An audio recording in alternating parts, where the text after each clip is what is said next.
Good morning, everyone. I'm going to read you a section from the psychedelic blog written by Andrew Weiss, spelled W-E-I-S-S-E. I'm probably saying that wrong.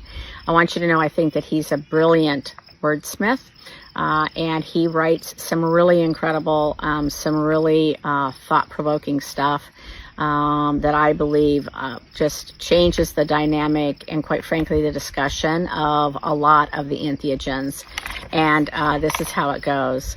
Psilocybin is a gift from God. It's a magic drug capable of helping with PTSD, depression, anxiety, eating disorders, Alzheimer's, Parkinson's. It's also the best alcohol replacement I've found. Alcohol is currently sanctioned, but it kills 100,000 people a year.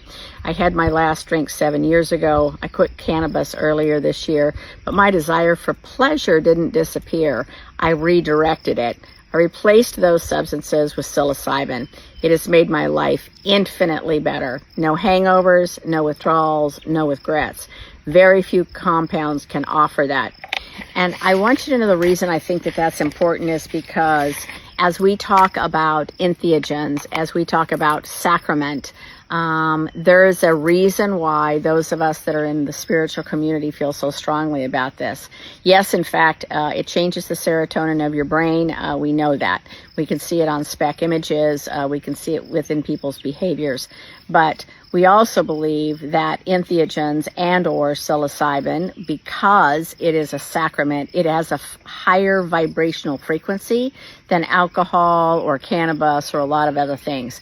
And it's not to say that that's the only entheogen that works. There are several entheogens that works. And one of the things that I am absolutely dedicated about is helping people find what works for them. Everybody's brain chemistry is different. Everybody's biology is different. Psilocybin allows you to dip your toe in the water. It is an absolute gentler experience than a lot of the entheogens out there.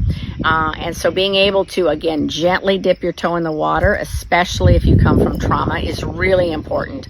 Because those of us that come from trauma, we're control freaks. It's extraordinarily difficult for us to trust the process, to be vulnerable at all, and to be authentic at all.